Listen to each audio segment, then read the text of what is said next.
All right, let's jump right in. When you hear the term commodity futures, it's easy to picture complicated charts and, frankly, a lot of confusing financial jargon. But what if I told you it's actually a really fascinating story? A story about one of humanity's oldest problems. How do we deal with the future we can't predict? It's all about managing risk and trying to bring a little order to the chaos of the market. So think about this for a second. The price you're going to pay for your cup of coffee months from now, well, it's already being worked out today. How on earth is that possible?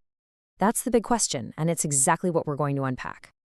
The answer, as you've probably guessed, lies in the world of commodity futures. To really get what futures are all about, we have to go back in time. And I mean, way back, because this isn't some slick modern invention from Wall Street. Nope, it's a solution to a problem that farmers and traders have been wrestling with for thousands of years. Just imagine you're a farmer a few hundred years ago. Your entire year's income, everything, depends on the price you get for your crops when you harvest them. What if the price just tanks right when you need to sell? That's a huge, terrifying risk. So, naturally, people started trying to make deals ahead of time to sell their goods at a set price for a future delivery date. It was all about getting some peace of mind. And you can see just how universal this idea is. It popped up everywhere. We're talking contracts for sheep and goats in ancient Sumer.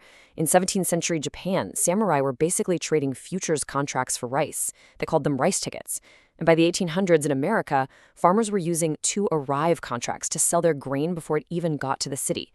Each one of these was a little step, an evolution toward the system we have today. So how do we get from all these ancient informal deals to the massive global markets we know now? Well, for that part of the story, we head to the American Midwest, where a bunch of merchants in a booming city called Chicago were about to change everything. See, back in the mid-1800s, American farmers were stuck in this absolutely brutal cycle. At harvest time, a flood of grain would hit the market all at once. And simple supply and demand, prices would just crash. Bad for the farmer. But then a few months later, that same grain was scarce and prices would go through the roof. Bad for everyone else. It was this crazy boom and bust cycle that really wasn't good for anybody. So to fix this, in 1848, a group of businessmen got together and created the Chicago Board of Trade. Their goal was pretty simple, actually: bring some stability and predictability to the whole mess. They wanted to build a central place where buyers and sellers could meet and manage these wild price swings. And here's the brilliant idea that made it all work: the standardized contract. Before this, every deal was totally different. But the CBOT said, okay, from now on, a contract for wheat means this specific quantity, this specific grade, and this specific quality. Everything was defined. The only thing left to argue about was the price. And that, right there, was a total game changer. Suddenly, these contracts became easy to trade because everyone knew exactly what they were getting. Now, while Chicago was busy creating this model, a really similar story was playing out thousands of miles away. Let's shift gears and take a look at the fascinating journey of the futures market right here in India. And this might surprise you, but India's history with futures trading is almost as old as America's. The first organized exchange was actually set up in Bombay way back in 1875, and it was for trading cotton. Pretty soon, exchanges for everything from oilseeds to gold started popping up all over the country. But then, the story hit a wall. For nearly 40 years, commodity futures trading was banned. It wasn't until the early 2000s that the markets made this incredible comeback. And this time, they were supercharged by technology. They basically skipped the whole old-school open outcry system, where traders are yelling and waving their hands in a pit, and jumped straight to slick, efficient online trading. And when this new market came roaring back to life, one player didn't just lead the pack. It absolutely dominated. How much? Well, check out this number. It controls a staggering 95% of the market volume. And that dominant player is the Multi-Commodity Exchange, or MCX. It pretty much became the go-to place in India for trading futures in everything from gold and silver to crude oil and copper, really shaping the entire modern Indian market as we know it. Okay, so we've gone from ancient Sumer all the way to modern Mumbai. But what do these markets actually do? I mean, why are they so important? Let's get to the heart of why this matters for producers, for businesses, and yeah, even for you.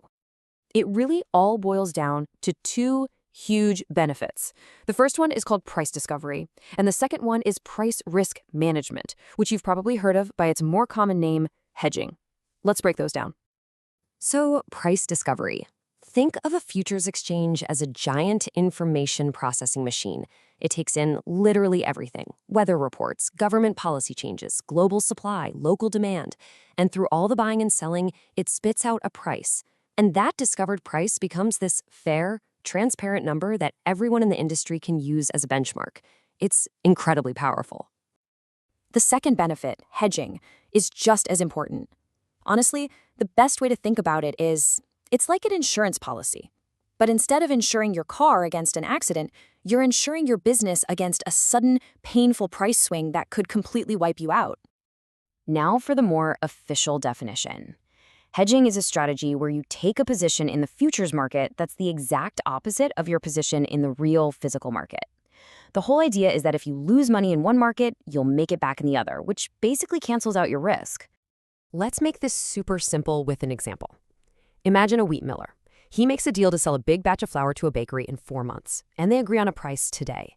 Now the miller is worried. What if the price of raw wheat goes up over the next few months? That would completely destroy his profit. So to protect himself, he buys a wheat futures contract today. He has now locked in the cost of his main ingredient. If the real price of wheat does go up, sure, it'll cost him more to buy it, but the value of his futures contract will also go up, and that profit will offset his loss. He's hedged his risk. It's that simple. And that brings us to one last thing to think about. In our super connected world, where prices are being discovered in real time on exchanges all over the globe, who really has more say over the price of your coffee? Is it the farmer who actually grew the beans? Or is it the trader, thousands of miles away, who bought and sold a contract for it but never even saw it? It's a huge question, and it gets right to the very heart of how our modern economy works.